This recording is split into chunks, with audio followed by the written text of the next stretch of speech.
gentlemen, welcome to my parents' basement, your parents' basement, our parents' basement, and today we're talking about video games.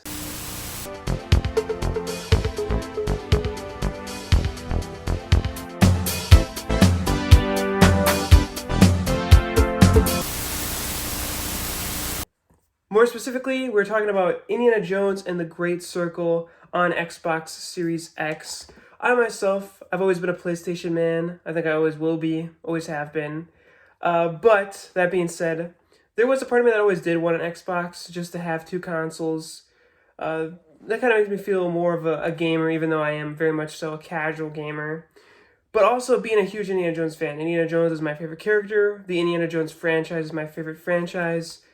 This film series and character has meant so much to me over my life. It made me want to be an archaeologist. I've watched the 90s show with Sean Patrick Flannery. I've read all the Bantam books.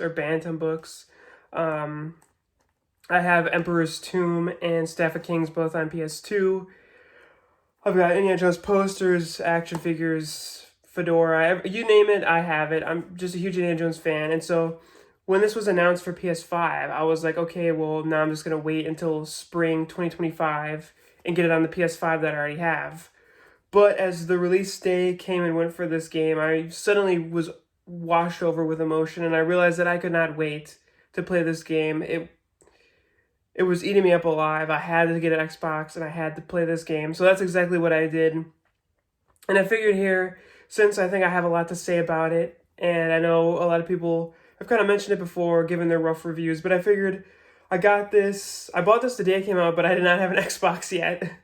I got the Xbox about a week later, and I beat it in 3 days of on and off again playing. I don't sit down and just straight play it.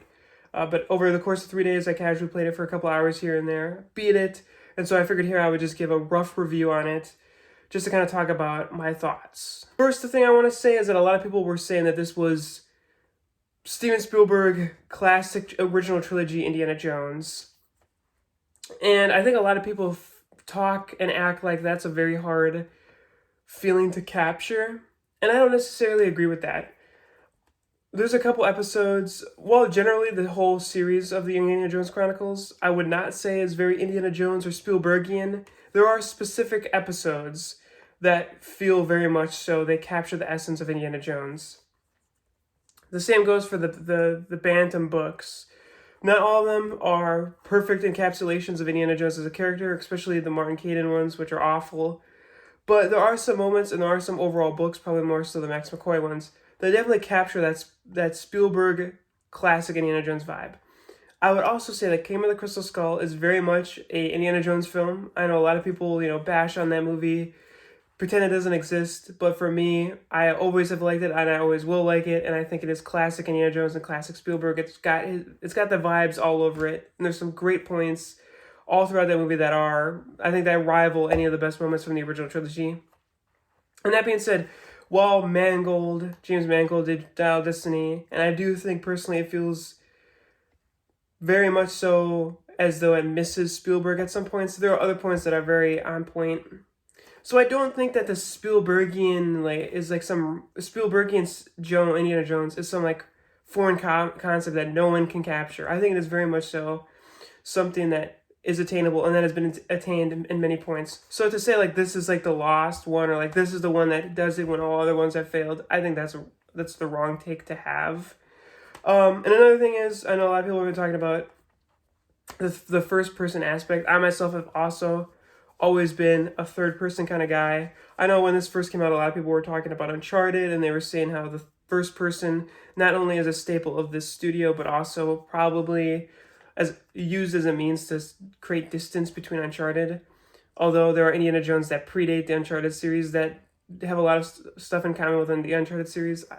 That's a whole other video for another time. But that being said, not a big first person guy, but this game really got me into it. I liked the mechanics. I enjoyed all that of it. One thing, though, I do have a hot take theory, and I think, I love Last Crusade, but I feel like Last Crusade was kind of a detriment to the franchise, because it's a great movie, it's a classic movie. I think it's often, I go back and forth on my favorite. Usually I say Raiders, because I think that's the safest answer. It is the original. It has all the iconic moments that you might think of. But Last Crusade is so great. It's so much exploring Indiana Jones' humanity. But every single installment afterward to the franchise, I'm talking movies and I'm also talking other media, have kind of tried to follow in that one's footsteps, going a little bit more on the comedic route and kind of playing more into those aspects that are in Last Crusade, while Temple of Doom and Raiders more so don't have them.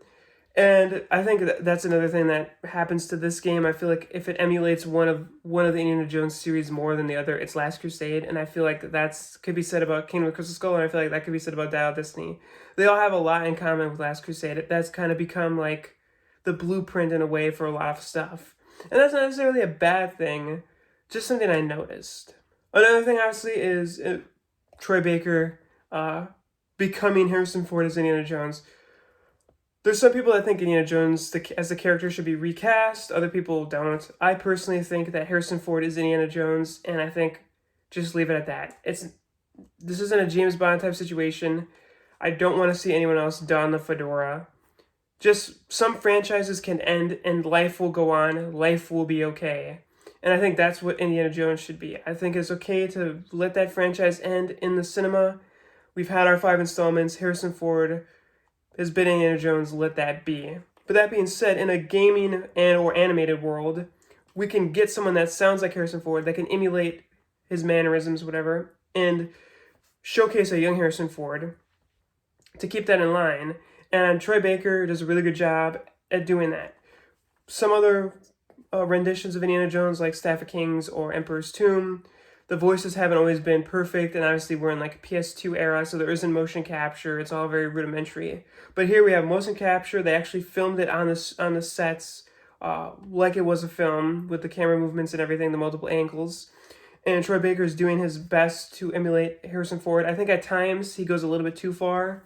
I think there are some moments where I know where he's pulling what he's doing from, such as when he is translating for someone. I know Troy Baker. I'm a big Troy Baker guy. I know Troy Baker is emulating Harrison Ford in Temple of Doom when he's translating for the village leader about the missing children that have been kidnapped. And he even said this in an interview where he was kind of doing the Harrison Ford classic finger point a little bit too much. And there are some points in the game where you can kind of see him, go to it. It doesn't distract. It's 5 hours of content versus a movie which would have been 2 hours, 2.5 hours at the most. So it's okay that he kind of goes to these wells too many times. I don't think most people would notice, but me being the Indiana Jones fanboy that I am, and knowing Troy Baker from watching every episode of Retro Replay and interviews and just being a big Troy Baker fan in general, I was kind of picking up on some of these things, but again, they don't take away from the game. Voss is a great villain. Indiana Jones, I think, has always had really strong villains in the movies. I don't think any of them is overly weak compared to the other ones. I think they all have their strong points and they all really stand out on their own. And obviously, I think, especially Emperor's Tomb, that one was kind of lacking in a narrative, so the villain presence isn't very much. And Staff of Kings has been too long since I've last played it, a couple years, and I don't remember much about the villain in that one. I do remember the awesome motorcycle chase scene with the staff that Moses parted this Red Sea with. But besides that, I don't remember much of the villain, so I think that kind of speaks to that villain's ability and perseverance throughout the story of maintaining that strength. But that being said, I think Voss is a really great representation of like manipulation that the Nazis possessed and their main goals for how they were able to control so many people and do such evil things. I thought that was a great usage for the villain. And Gina, the main sidekick, the love interest throughout, I thought was also interesting. At times, I did think she reminded me a little bit too much of Marion, and the game kind of does create a comparison between the two in a way. And I'm sure that they'll make a couple more of these because Lucasfilm has the Indiana Jones license, and I think they know that the movies are probably done. So this is probably their best bet to bank out on the IP. So I am interested to see if Gina will return. I talked about the Bantam books earlier. In those books, there was overarching stories that went over multiple books, although it was a new adventure and a new villain. Some characters would be reoccurring, and in that case, there would be love interests that would come back over the series of 3 or 4 books. So I wonder if they're going to go a similar route with the game and kind of tie up the loose end of Indiana Jones and Gina throughout a trilogy of video games or whatever. So I'm interested to see if they're going to bring her back, because it very much ends open-ended, although we all know what eventually happens. Indiana Jones marries Marion, and they live happily ever after together. So with Gina, I wonder if we're going to get a tie-up for that, or if this is kind of the last time we've seen her. But there's great action in the game, great set pieces.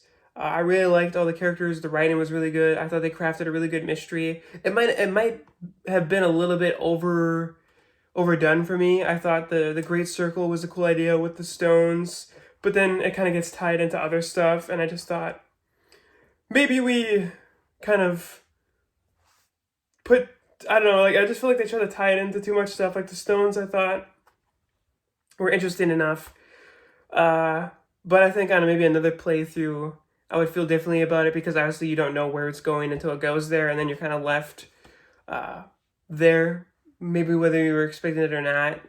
So I always feel like to really get your emotions and feelings across for something that you went into with such expectations, you kind of got to give it another shot now that you know, so you can kind of taper those expectations and just revel in what it actually is. But overall, I think it's a very good game. I am glad to have picked up the Xbox and been able to play this without having to wait another 5 months, because some people can wait, and that's fine. You might look at me differently because I couldn't wait 5-6 months, but that's just who I am. I hate waiting, but I can wait. But for this, I couldn't. This Indiana Jones means too much to me, and it was just all too eating away at my soul. So now I have an Xbox and a PS5, so I can casually game on them both. I mean, I want to be more of a gamer, but part of me just feels like I can't be. I'm very picky with the games I play because they are such a time commitment, and $70 for a game is quite the investment. So to not put in the effort, I've bought plenty of games and not played them. Luckily, though, I bought them like secondhand off eBay or something, so I ended up only paying like $20 for them. So be it. But anyway, guys, those are just my random quick thoughts on Indiana Jones and the Great Circle. I know I'm not really coming at it from like a gameplay perspective, but that's because I thought the gameplay was cool. And I liked what they did with it. I thought it was interesting. I liked the first person. I think a lot of the action set pieces and sequences would have looked better in third person, because, you're just kind of looking at your own hands and what's in front of you. You don't get to see the scope of what's happening. And I think that it would have really benefited if it was third person. And I wonder if in the future they'll make like a third person option where you can play in first or third, because I feel like being a first person, I don't want to say like hater, but I just so much prefer third person. So it'd be cool to see that in there. But this is a really great game. Again, I think some people are kind of overblowing how much this is Indiana Jones. It's Indiana Jones. And if you pay attention, if you study the source material, if you really care about the character, I think it's an easy vibe to capture. It's not some like weird, distant memory that cannot be, it's not lightning in a bottle. It's very much so a feeling and a vibe that can be possessed, that can be replicated. And we've seen it done, like I said, in the shows, in the books, in the subsequent films, and in the game. So if you're a fan of Indiana Jones, definitely pick it up. I think it's worth it. If you're not a fan of Indiana Jones, but you like games, it is a great game. I know a lot of people were hesitant about it. I know people were kind of hoping it would flop, or thought it would flop. But if this becomes a series, like I said, I'd rather see this than them sacrilegiously recast in live action and have someone else try to be a fedora-wearing archaeologist. Just keep emulating Harrison Ford, paying homage and tribute to those films, and I think we'll be good. So that was just, like I said, my brief thoughts on The Great Circle. Thank you guys so much for watching. Like, comment, subscribe, do what you gotta do, but make sure that you're back here next time when we'll probably be talking about movies again in my parents' basement, your parents' basement, our parents' basement.